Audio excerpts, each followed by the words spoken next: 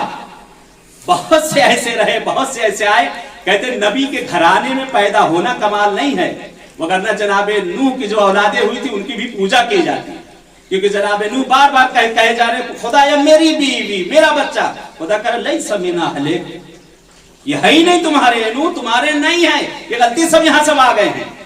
اسی طرح سے یہ شیعہ نہیں تھا, نہیں معلوم کہاں سے آ گیا. اس مذہب میں یہ ہمارے لیے ننگ بن گیا, آ کر ایک دھبا بن گیا ہے, یہ آ کر اسلام کے نام پر آ کر یہ دھبا بن گیا ہے. اور خدا سے یہی دعا ہے کہ جلد از جلد اس دھبے کو اس زمین سے مٹا دیا جائے. اور میں اس کی موت کی دعا نہیں کروں گا, موت کی دعا نہیں کروں گا, موت بڑی آسان ہوتی ہے, موت کی دعا نہیں کروں گا. خدا اس کو طول عمر دے اور اس کو ہزارہ سال زندگی دے کہ گھرج گھرج کے, جو اپنے ایک زبان کہی جاتی کہ گھرج گھرج کے یہ مرے. اس نے جو کیا ہے ہر چیز کو یہ دیکھے اور دیکھنے کے بعد اسے احساس ہو کہ میں نے خدایا اس کو اسی طرح باقی بھی رکھنا, وہ موت نہ ہو کہ مثلا موت آئی اور آدمی چلا گیا, وہ تو اس کی کوئی سزا ہی نہیں ہوئی, وہ کوئی سزا نہیں ہے. اس کی سزا اب وہ شروع ہوگی. ابھی اس کے ماں باپ نے اسے چھوڑا ہے, اس کے بھائی بہن نے چھوڑا ہے, رشتہ داروں نے چھوڑا ہے, جن کے درمیان خود یہ بیٹھا کرتا تھا وہ تھوکنا شروع کر دیا ان لوگوں نے. جو آگے چمچے چلا کرتے تھے وہ چمچے بھی گرم ہو چکے ہیں دیکھ کے ساتھ ساتھ, ان کو بھی ہٹا دیا گیا ہے. انشاءاللہ اسی طریقے سے اس کے جسم کا ہر اعضا بھی اس کو ساتھ چھوڑتا چلا جائے گا اور یہ ہر چیز پر یہ دیکھے گا. اس کو متوجہ کرنا پڑے گا, خود متوجہ ہوگا, نہیں ہوگا تو اس کو بتانا پڑے گا. آپ لوگ کہتے رہیے گا, ہم لوگ کہتے رہیے یہ فلاں چیز کا نتیجہ ہے, یہ فلاں چیز کی وجہ سے, یہ تو نے جو قرآن کے لیے وہ آیتوں کے لیے جو انگلیاں اٹھائی تھی یہ ساری تیری انگلیاں قطع ہو جائیں گی, کوڑ بن بن کے ہر انگلی گرے گی, ہر کوڑ تیری کٹ کٹ کے گرے گی جو تو نے قرآن کے خلاف آواز اٹھائی ہے.